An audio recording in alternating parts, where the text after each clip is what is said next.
I must be clear that the order that was issued this weekend does not change our policy or my advice. Reports that indicate otherwise are not accurate. No policy has changed since mandatory masking was announced on August 4th.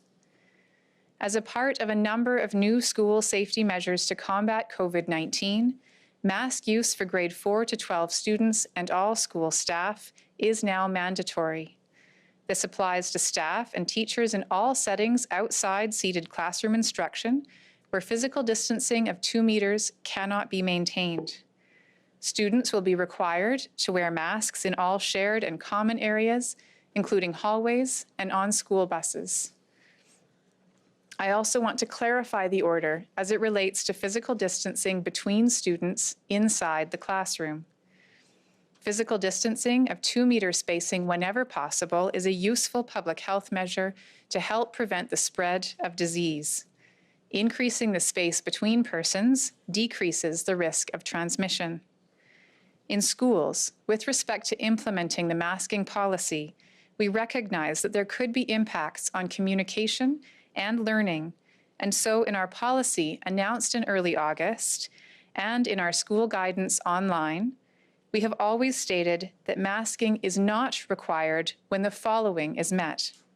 Specifically, where 2 meters is not possible between desks, the greatest possible spacing is in place, and if 2 meters cannot be arranged between desks or tables, students should be arranged so they are not facing each other. For example, they should be arranged in rows rather than in small groups of 4 or a semicircle. That way, if a student coughs or sneezes, they are not likely to cough or sneeze directly on the face of another student. Non-medical masks are not required while students are seated in the classroom during instruction if following the physical distancing guidance that I have just articulated. This has been part of our school guidance for several weeks. If close contact between students and teachers or staff is occurring as a result of non-seated classroom activity, in this case, non-medical masks should be used for the duration of the activity. The intention is to allow students a break from mask wearing in the classroom when they are seated and not facing each other, and desks are spaced as widely apart as possible. This is not new. I would also like to clarify information on in-school cohorts.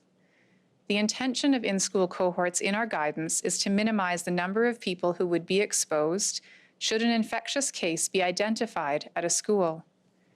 In-school cohorts should be limited to those who are in a class together and should be kept small